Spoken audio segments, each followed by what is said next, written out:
बिहार में बदलाव का वोट है। 14 तारीख से बिहार में एक नई व्यवस्था बनाने के लिए वोट है।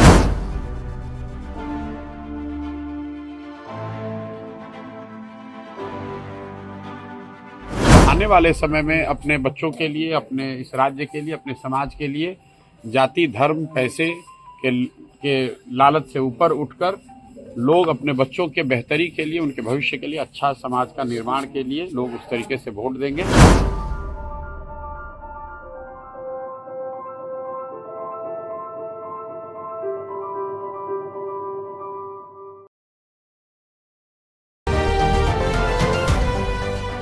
पोस्ट देख रहे हैं आप। मेरा नाम है अनिकेत पाठक। प्रशांत किशोर आज भितिहरवा पहुंचते हैं, भितिहरवा के गांधी आश्रम पहुंचते हैं और देखिए यहीं से जो है जन सुराज की और पद यात्रा की जो शुरुआत है प्रशांत किशोर ने की थी। देखिए जन सुराज अभियान की शुरुआत भी यहीं से प्रशांत किशोर ने की थी और फिर यहाँ से वो निकल करके जगह जगह बिहार में पद यात्रा की और उसके बाद जन सुराज पार्टी बना करके चुनाव भी लड़ रहे हैं इस बार। और अब जब पहले चरण का चुनाव हो चुका है, पहले चरण की वोटिंग हो चुकी है, उसके बाद प्रशांत किशोर एक बार फिर से भितिहरवा के गांधी आश्रम पहुंचते हैं और वहां पर गांधी को प्रणाम करते हैं और उसके बाद वहां जो दिया जाता है विजिटर बुक दिया जाता है, उसमें प्रशांत किशोर करीब 2.5 मिनट तक कुछ लिखते रहते हैं। देखिए हम आपको वो तस्वीर भी दिखा रहे हैं किस तरह से प्रशांत किशोर जो है कुछ लिखते हुए नजर आ रहे हैं विजिटर बुक्स में, और क्या लिख रहे हैं वो हम आपको बताएंगे। लेकिन सबसे पहले वो सुनवा देते हैं कि प्रशांत किशोर जब भितिहरवा आश्रम पहुंचे और गांधी को प्रणाम किया, उसके बाद उन्होंने क्या कुछ कहा है चुनाव को लेकर के, प्रथम चरण की वोटिंग को लेकर के क्या कहा है और क्या दावा किया है। सबसे पहले आप वो सुन लीजिए। सर, अपनी यात्रा की शुरुआत आप अपनी पदयात्रा की शुरुआत यहीं से की थी, भितिहरवा आश्रम से। कल चुनाव प्रचार का कल जो है वो लास्ट का चुनाव है, आप यहाँ पे आए हैं, क्या कुछ कहेंगे इसको? यात्रा की शुरुआत नहीं की थी। बिहार में बदलाव के लिए, बिहार में सुधार के संकल्प की शुरुआत इसी आश्रम से, इसी परिसर से हुआ था और आज उसका एक चरण पूरा हो रहा है। करीब 3 वर्ष उस बात को हो गए और 3 वर्ष में जो कुछ भी हो सका है, प्रयास किया है कि ईमानदारी से, शुद्धता से, जिस ईमानदारी और शुद्धता की बात करके इस आश्रम से इस अभियान की शुरुआत की गई थी, उस ईमानदारी और शुद्धता को बनाए रखने का पूरा प्रयास किया है।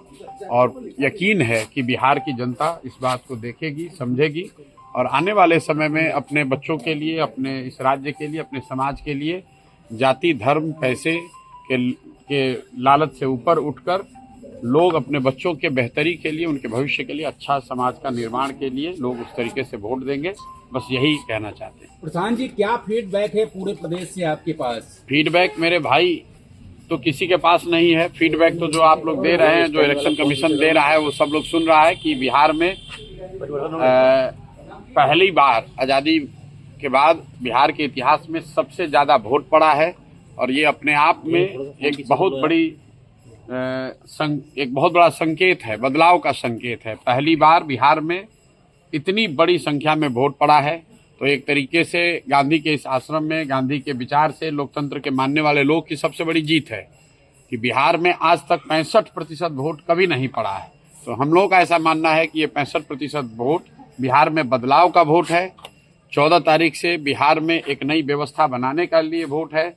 ये वोट इस बात के लिए है कि बिहार में भी अब बच्चों के लिए पढ़ाई और रोजगार हो, बिहार के बच्चों को भी आगे पलायन न करना पड़े, 10-12 हज़ार के रोजी रोजगार के लिए घर परिवार, बिहार गांव छोड़कर बाहर नहीं जाना पड़े, बिहार में भ्रष्टाचार खत्म हो। और इसीलिए लोग इतनी बड़ी संख्या में आकर वोट दिए हैं। जितने भी पत्रकार हैं, विशेषज्ञ हैं, राजनेता हैं, किसी को अंदाजा नहीं था, किसी को अंदाजा नहीं है कि इतना लोग वोट दिया कौन है। और जो लोग ये दावा कर रहे हैं कि वोट किसको पड़ा है, उसको जब यही नहीं पता है कि वोट पड़ा कितना है, उस दिन 3 बजे तक, 4 बजे तक, जब तक इलेक्शन कमीशन ने डेटा नहीं जारी किया है, चुनाव के प्रतिशत के आंकड़े जारी नहीं किए, तब तक लोगों को ये भी नहीं पता था कि वोट कितना पड़ रहा है। लेकिन लोग टीवी पर, यूट्यूब पर आकर बड़े बड़े बयान दे रहे हैं कि वोट किसको पड़ रहा है।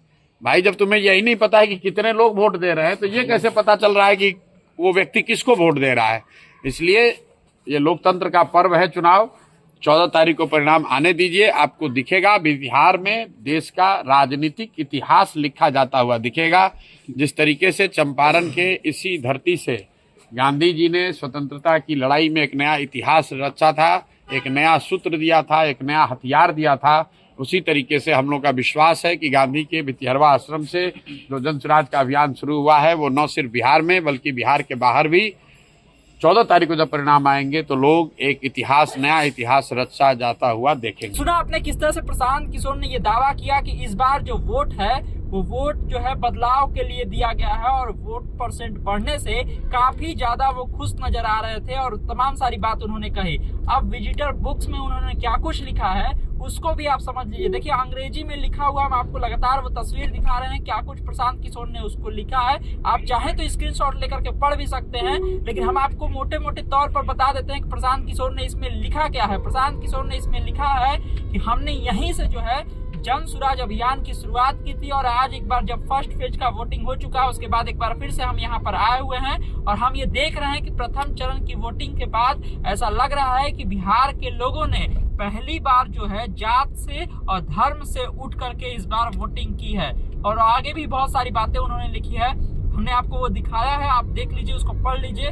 और जो है क्या कुछ प्रशांत किशोर ने कहा है भितिहरवा आश्रम में आने के बाद वो भी हमने आपको सुनाया। तमाम सारे अपडेट के लिए आप इस तरह स्वराजपुर से जुड़े रहिए। यूट्यूब पर देख रहे हमारे चैनल को सब्सक्राइब कर लीजिए, फेसबुक पर देख रहे हैं फेसबुक को लाइक कर लीजिए। धन्यवाद, नमस्कार।